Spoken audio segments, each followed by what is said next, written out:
Hi guys. Okay, today we're going to talk about a little bit of vintage cooking. Being able to carry food stuff with us that isn't heavy, that is tasty, and that is relatively easily prepared is a big thing in the field. Now for overnight you can carry whatever, but I want to be out several days. And so how do I bring the weight down without having to resort to all of these, pre-made MRE type things and stuff like that? Well, there's several methods I can use. And one of the old time methods that I like is carrying dried foods or dehydrated food of some kind. Now this is not a new idea. This goes back hundreds of years. But it was simply the way that they would preserve food for the long run. Mostly a lot of vegetables, because in the winter you couldn't get vegetables. You could get meat, but you couldn't get vegetables. And so people craved vegetables. Now, one of my favorite vegetables to cook in the field is black-eyed peas and rice. Or in this case, baby lima beans. Dried peas, butter beans, lima beans, stuff like that, readily available, cheap. They come pre-packaged like this, easy dispensed out into multiple meals, something that's relatively light to carry, and is very, very shelf stable and has a long shelf life. So that way when I hit a really good deal, I can go ahead and buy a pretty good bit of it and not have to, scrimp so much. Now, how to prepare them, though? That's a question. Dried stuff requires that it rehydrate. Now, a bush pot is great for this, but you don't have to have a bush pot. I have done many times I've cooked using nothing more than a canteen cup in a Ziploc bag, because if I take my canteen cup and I want to take my measured amount, don't dump this whole bag in there, that's a big pot. You will practice this at home ahead of time, because do not experiment with new recipes in the field when this is the only thing you brought to eat, because you could screw it up big time. Now you got nothing you will eat. Guilty. Many years ago we were going on a canoe trip, and I thought I was going to be super bright and bring nothing but dehydrated stuff, because you got a river right there. Excuse me, we're going to be catching fish and stuff, so I'll have vegetables thrown aside. And one of the things I decided to carry was a 3-pea or 3-bean soup type deal. And so I just dumped it in a pot and went to boiling it, And I put way too much in it, and it soaked it up, and in just a couple of minutes, the bottom of that canteen cup was baked solid with burned, carbonized burned peas and stuff like that. And I couldn't get it out of that canteen cup. I tried chiseling, I tried sand, I tried everything, and it was just, forget it. So that failure taught me to take a little bit more time and practice this at home. And I learned how to do it, how to prepare it. And that's what you're going to have to do to get good at this out there in the field. So you've selected, let's say, peas, butter beans, or whatever, some vegetable like that that's dehydrated dry, and you want to bring it up. Cooking time is the big thing, because this stuff is rock hard right now. So what I want to do is I want to put it in my pot, and I want to bring it to a boil. Don't waste any seasonings or nothing at this time, because we're going to change the water out. With my bush pot, I'm going to take it and I'm going to put the peas or butter beans or whatever I'm doing into the bottom of the pot. And then I'm going to completely cover it with about 1 finger thickness, which is about 3/4 of an inch of water over the whole top.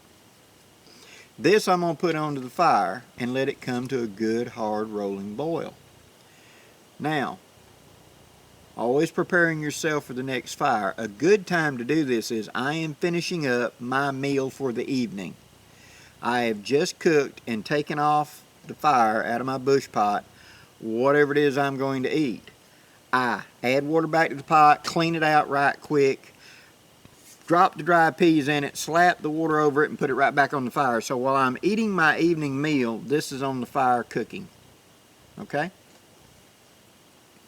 After it's been at a good rolling boil for about 20 minutes, I'm going to take it off the fire, set it to the side over here.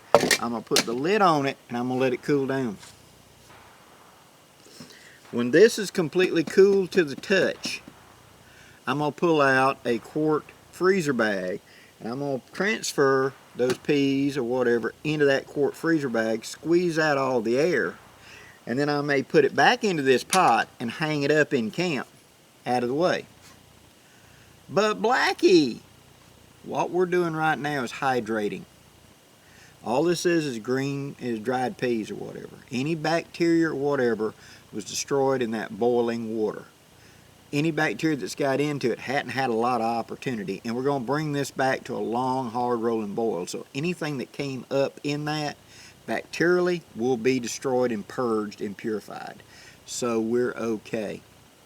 Now this gets hung up in camp or set by the fire or whatever. I normally hang it up because critters can smell it.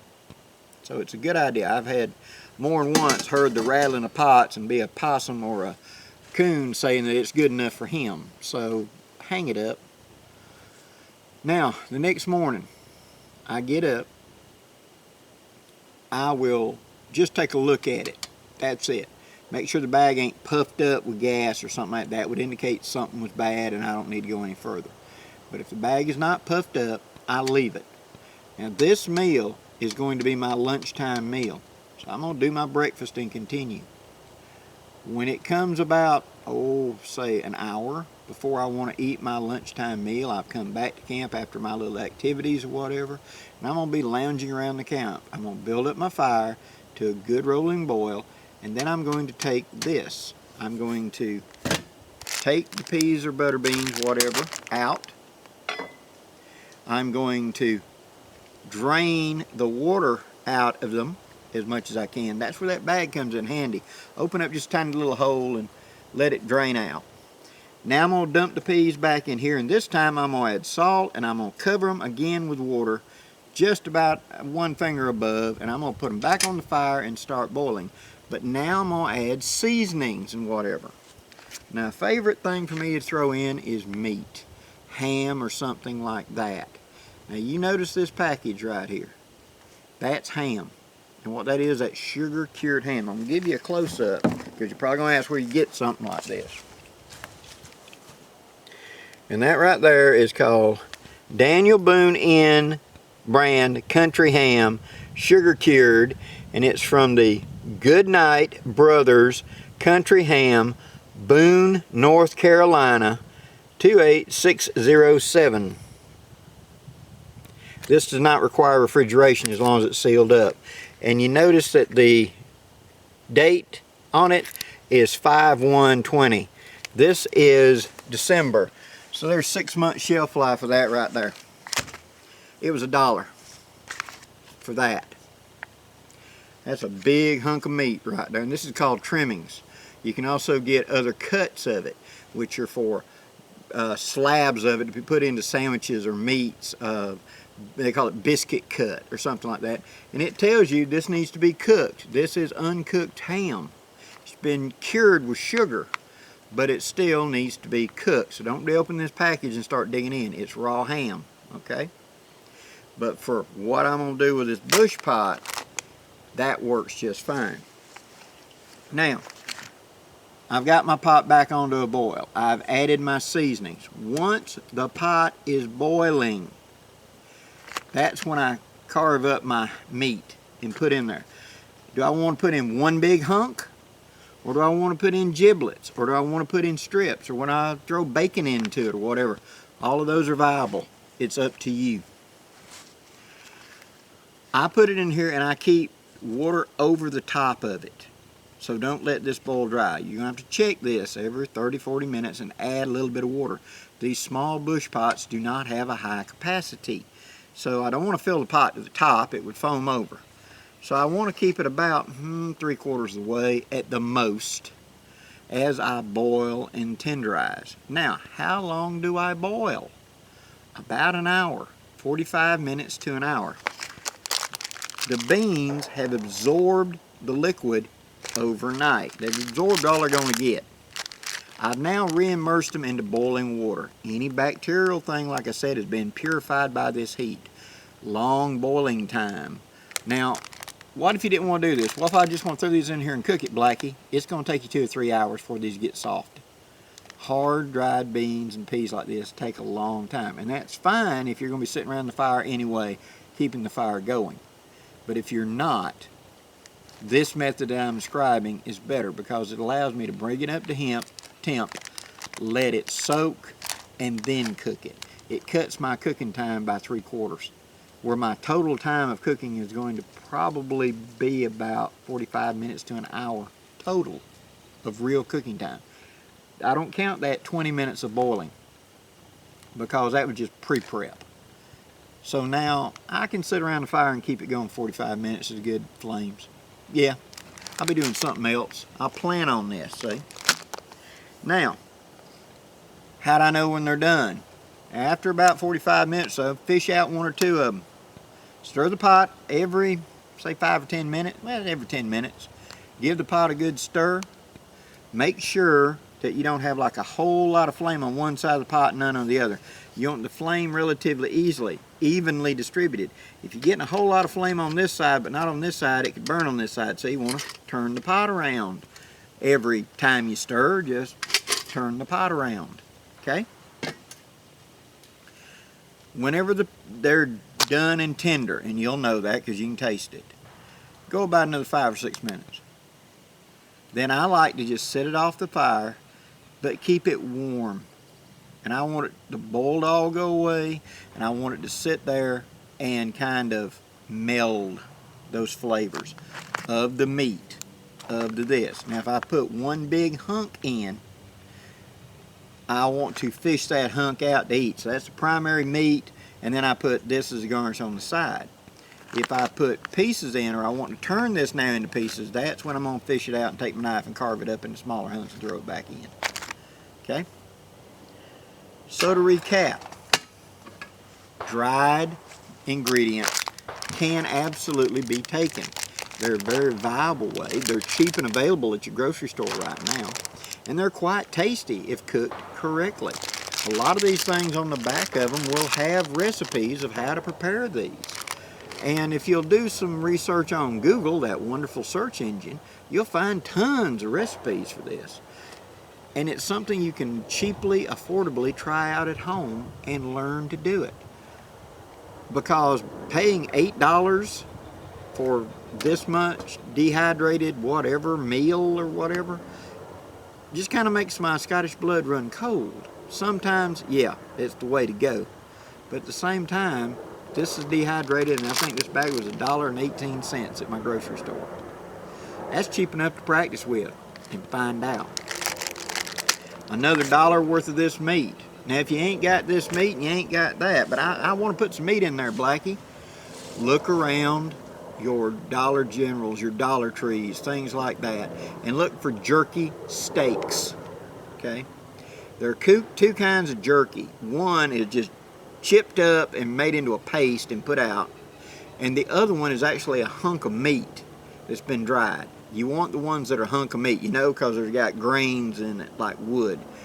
That is what you want, because you put it in this boiling water and it will puff back up just like real meat. It is real meat, it just rehydrates. So you take them big slabs and cut them into thumb-sized pieces. They'll hydrate faster. Throw them in, and you're actually seasoning the meat, seasoning the pot a little bit with that jerky flavor. If you already like the taste of jerky, why not? This is just a filler. Many times I've eaten out of a canteen cut meals of jerky and black-eyed peas, or jerky and lima beans, or whatever. It's a quick and efficient thing. Now, it's very quick to make black-eyed peas this way. And then transfer them, immediately throw some water back into this pot, and throw a bag of that instant rice in there and just bring it up to a boil.